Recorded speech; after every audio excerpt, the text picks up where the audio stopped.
जैसे गर्भ में आना, अर्थात मैं जन्म मरण में नहीं आता हूं।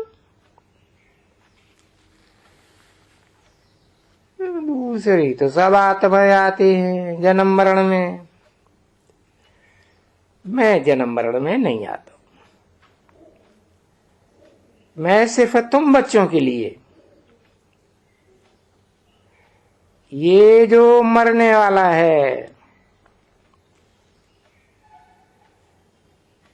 60 वर्ष का वानप्रस्थ अवस्था में होता है, फिर मैं उनकी तन में आता हूं।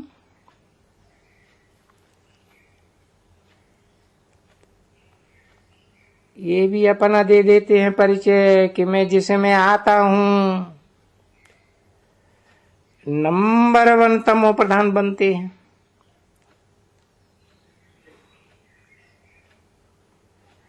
तो नंबर 1 अगर कहेंगे बुद्धि, फिर सूक्ष्म वतन के लिए कि फलाना है नहीं, फिर बाप बोलता है नहीं सूक्ष्म वतन में, परंतु इनका फिर बैठ करके अर्थ समझाते हैं क्यों सूक्ष्म वतन का साक्षात्कार होते हैं। सूक्ष्म वतन बीच का रहता है ना बच्चे, जहां ये स्थूल शरीर तो नहीं हो सकते है ना, उसको कहा ही जाता है सूक्ष्म शरीर। सूक्ष्म शरीर दिव्य दृष्टि से देखा जाता है, इन आंखों से नहीं देखा जा सकता है, नहीं दिव्य दृष्टि से, क्योंकि ब्रह्मा भी तो याद करेगा तो दिव्य दृष्टि से देखने में आएंगे, वहां देखेंगे तो बरोबर। देखो सफेद है ना, सफेद ही लगा है, अभी शरीर तो है नहीं, ये शरीर है, इनको सफेद है, वो शरीर है, उनको हीरे मोती माणिक का यानी जवाहर रहता है,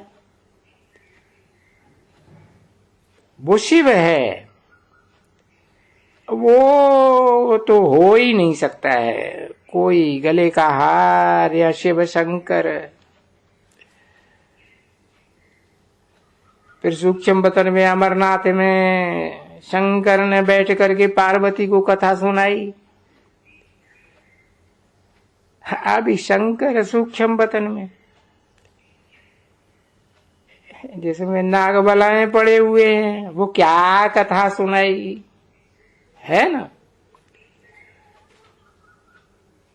शंकर को तो कथा सुनानी है नहीं सुनानी है ना,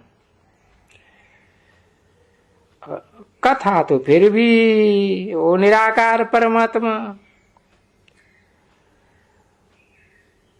उनको तो फिर भी वो सूक्ष्म शरीर है ना, तो सूक्ष्म वतन में बड़ी कथा कैसे सुनाएंगे। सूक्ष्म वतन में मनुष्य कहां से आए,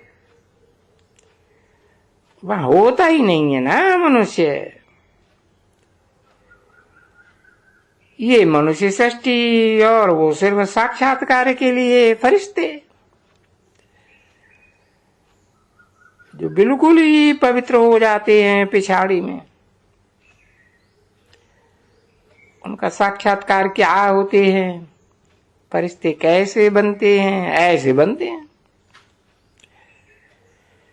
ऐसे फरिश्ते बन पीछे जा करके सतयुग में फिर यहां आकर के स्वर्ग के मालिक बनते हैं। बाबा ने समझाया है ना,